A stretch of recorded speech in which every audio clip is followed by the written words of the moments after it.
परमेश्वर के सभी प्रिय लोगों को जय मसीह की। और आज हम एक बहुत ही महत्वपूर्ण विषय पर बात करने वाले हैं, जो कि परमेश्वर का एक बहुत बेहतरीन स्वभाव है, उसका चरित्र है। और जब हम लूका किताब अध्याय 23 अध्याय उसका 34 वचन पढ़ते हैं, वहाँ पर यीशु मसीह ने कहा कि हे पिता, इन्हें क्षमा कर, क्योंकि ये नहीं जानते ये क्या कर रहे हैं। प्रभु यीशु मसीह क्रूस पर रहकर भी अपने अपराधियों को क्षमा कर रहे थे। और वहाँ पर प्रभु यीशु मसीह ने एक स्पष्ट संदेश आज की इस कलीसिया को और उनको जो उस पर विश्वास करने पर थे, उन्हें एक संदेश दिया कि क्षमा करना ही हमारा जो है सबसे बेहतरीन हथियार है। मसीह लोगों का जो गहना है वो क्षमा करना है। हम यदि दुनिया में देखते हैं, यदि हम अन्य जातियों में देखते हैं, तो हम उस क्षमा को नहीं पाते हैं, हम उन बातों को नहीं पाते हैं। लेकिन जब हम प्रभु में आते हैं, जब हम प्रभु यीशु मसीह में होते हैं, हम परमेश्वर की उस क्षमा को, उस दया को अपने जीवन में देख पाते हैं। मैं अपने जीवन में एक सेवक होने के नाते मैं बहुत सारे लोगों के जीवनों में देखता हूं कि वो लोग उन आशीषों को अपने ज़िंदगी में नहीं देख रहे हैं। बहुत सारे लोग आशीषित नहीं हैं। वो कहते हैं कि भी हम प्रार्थना भी कर रहे हैं, हम आराधना भी करते हैं, हम रेगुलर अपना दशमांश भी देते हैं, हम रेगुलर संगति में भी रहते हैं, फिर क्यों हमें आशीष नहीं मिल रही है। मैं आज आपसे एक सिंपल सी बात कहना चाहता हूँ। यीशु मसीह ने क्रूस पर रहकर अपने अपराधियों को क्षमा कर दिया था, जिन्होंने उसे क्रूस पर मार दिया। आज परमेश्वर हमसे चाहता है, आज प्रभु यीशु मसीह हमसे चाहता है कि हम भी अपने अपराधियों को क्षमा कर दे। क्षमा करने वाले लोग ही आशीषित लोग होते हैं। क्षमा करने वाले लोग ही हमेशा बेहतरीन लोग होते हैं, वही हमेशा महिमा को देखते हैं। जब यूसुफ मात्र 17 साल का था, उसको उसके भाइयों ने बेच दिया, और उसके भाइयों ने जब उसे बेच दिया तो वहां पर हम देखते हैं उसके मन में कहीं पर भी नहीं लिखा हुआ कि उसके मन में अपने भाइयों के प्रति कोई कड़वाहट थी। उसके मन में अपने भाइयों के लिए कोई कड़वाहट नहीं है। इवन वो सिर्फ उन्हें याद करता है, प्रेम के कारण उन्हें याद करता है वो। लेकिन मालूम है, परमेश्वर उसकी इस बात को देख रहा था। लोग नहीं देख रहे थे, उसके भाई नहीं देख रहे थे, लेकिन परमेश्वर उसके इस स्वभाव को देख रहा था, और परमेश्वर ने उसके स्वभाव के अनुसार उसे प्रतिफल दिया। और हम जानते हैं यूसुफ मिस्र का प्रधानमंत्री बना। वो क्यों बना? क्योंकि वो एक साफ हृदय का व्यक्ति था, वो कड़वाहट ना रखने वाला व्यक्ति था, वो दूसरों को क्षमा करने वाला व्यक्ति था। और जब हम दूसरों को क्षमा करने वाले व्यक्ति होते हैं, हम स्वयं अपने आप को भी हम परमेश्वर से क्षमा पाते हुए देख लेते हैं, और उस आशीष को हम अपने जिंदगी में देख लेते हैं। आमीन, हालेलुया। वचन कहता है, प्रभु के प्रिय लोगों, जब प्रभु यीशु मसीह अपने चेलों को प्रार्थना करना सिखा रहे थे, उन्होंने अपने चेलों से उस प्रार्थना में सिखाया कि तुम प्रार्थना करो कि जैसे हमने अपने अपराधियों को क्षमा किया है, तू भी हमारे अपराधों को क्षमा कर दे। परमेश्वर के प्रिय लोगों, परमेश्वर ने हमसे इतना प्रेम किया, उसने अपना इकलौता पुत्र दे दिया, ताकि जो कोई इस पर विश्वास करे वो नाश ना हो बल्कि अनंत जीवन पाए। ये सब क्यों हुआ? क्योंकि परमेश्वर हमसे प्रेम करता है और वो हमें क्षमा करना चाहता है। वो चाहता है कि हम मन फिराएं और उसके पास लौट आएं। जब हम परमेश्वर के पास मन फिरा करके जाते हैं, तब हम वहां पर देखते हैं कि परमेश्वर हमें क्षमा कर देता है। और उसकी क्षमा का की आशीष ये होती है कि वो हमें चंगा करता है, वो हमें बरकत देता है, और वो हमें बढ़ाना शुरू करता है। वो हमारे घरों में शांति देना शुरू करता है, वो हमारे अंदर अपना आनंद डाल देता है, अपना प्रेम हमारे अंदर डाल देता है। क्यों? क्योंकि उसने हमें क्षमा कर दिया है। परमेश्वर एक क्षमा करने वाला परमेश्वर है, और वो आज हमसे चाहता है कि हम क्षमा करने वाले लोग हों। बहुत सारे लोग इसलिए आशीष नहीं देख पाते क्योंकि वो क्षमा नहीं करते हैं। पौलुस कहता है इफिसियों 4 अध्याय उसका 32 वचन में, पौलुस कहता है कि जैसे परमेश्वर ने मसीह में तुम्हारे अपराध क्षमा किए हैं, वैसे तुम भी एक दूसरे के अपराध क्षमा करो। जैसे परमेश्वर ने मसीह यीशु में तुम्हारे अपराधों को क्षमा किया है, वैसे तुम भी एक दूसरे के अपराधों को क्षमा करो। परमेश्वर के लोगों, हमारे लिए बाइबल में स्पष्ट आज्ञा है कि हम लोगों को क्षमा करें। क्षमा ना करना, क्षमा करना या ना करना, ये हमारे बिहार पर नहीं है, बल्कि परमेश्वर की स्पष्ट आज्ञा है कि हमें क्षमा करना है। प्रभु यीशु मसीह का प्रभु यीशु मसीह ने मत्ती 6 अध्याय उसके 14 वचन में कहा कि यदि तुम अपने अपराधियों को क्षमा नहीं करोगे, तो तुम्हारा परमेश्वर भी जो स्वर्ग में तुम्हारे अपराधों को क्षमा नहीं करेगा। परमेश्वर के लोगों, जब हम लोगों को क्षमा करते हैं, हम उस क्षमा को प्राप्त करते हैं। एक व्यक्ति जो क्षमा नहीं करता है, वो एक कड़वाहट से भरा रहता है, वो एक पित्त सी कड़वाहट से भरा रहता है, और उस कड़वाहट के अंदर किसी भी प्रकार की आशीष नहीं हो सकती है। उस कड़वाहट के अंदर कोई भी चीज पनप नहीं सकती है। मैं आपसे कहना चाहता हूं, आज ही अपने लोगों को क्षमा कर दीजिए।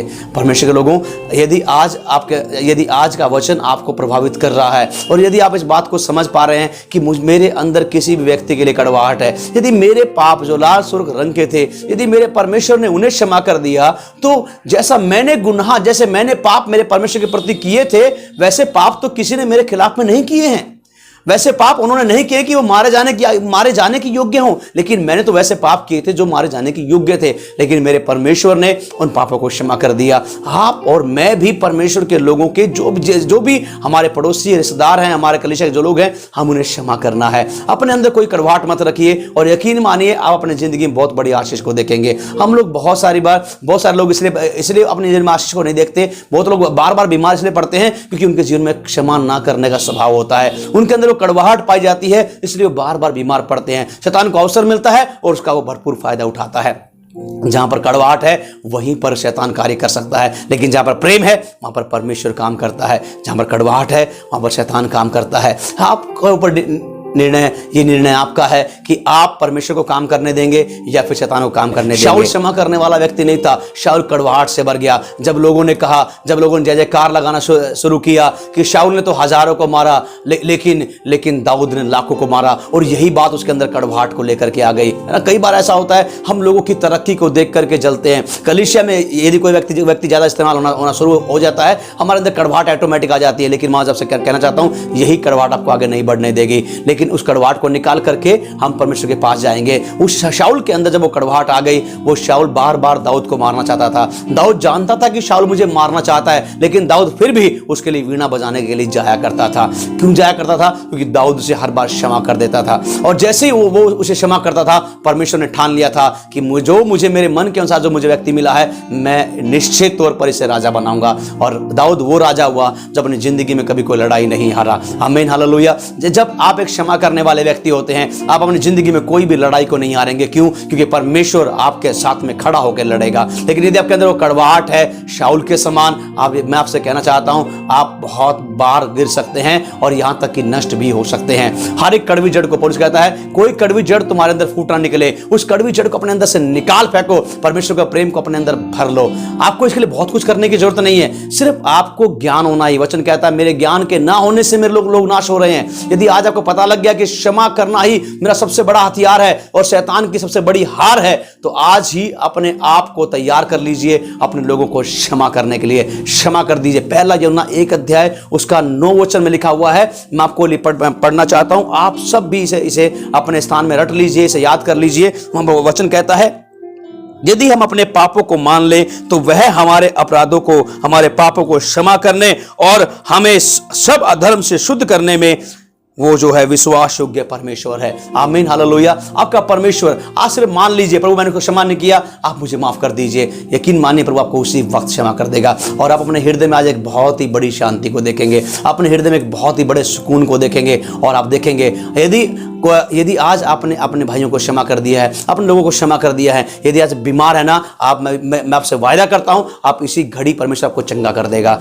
यदि आपके घर में दिक्कतें हैं ना, वो आज ही चली जाएंगी। क्यों? क्योंकि जब आपके अंदर वो कड़वाहट निकल करके, जब आपके अंदर प्रेम आता है, प्रेम नहीं, बाइबल कहती है परमेश्वर प्रेम है, परमेश्वर स्वयं आ जाता है। और जब परमेश्वर खड़ा होता है, पहाड़ मोम बनकर पिघल जाते हैं, परिस्थितियां मोम बनकर पिघल जाएंगी, हालात मोम बनकर पिघल जाएंगे और वो खत्म हो जाएंगे और आप परमेश्वर की महिमा को देखेंगे। क्षमा करना सीख लीजिए और आप परमेश्वर की महिमा को हमेशा अपने जीवन में, अपने परिवार में, अपने कलीसिया में, हर क्षेत्र में आप देखते चले जाएंगे। और यकीन मानिए, आप एक दिन उस स्तर पर होंगे जहां पर आपके विरोधी कभी नहीं हो सकते थे। जो आपके प्रति कड़वाहट रखते हैं, चिंता मत कीजिए, वो कड़वाहट रखते हैं, उन्हें रखने दीजिए। आप उन्हें क्षमा करते जाइए और आप बहुत महान बनेंगे, आप बहुत बढ़ते जाएंगे। आमीन, हालेलुया। यदि आज आपने इस संदेश के द्वारा आशीष पाई है, उन लोगों को ये संदेश भेजना बिल्कुल भी ना भूलना जिनके अंदर कड़वाहट पाई जाती है।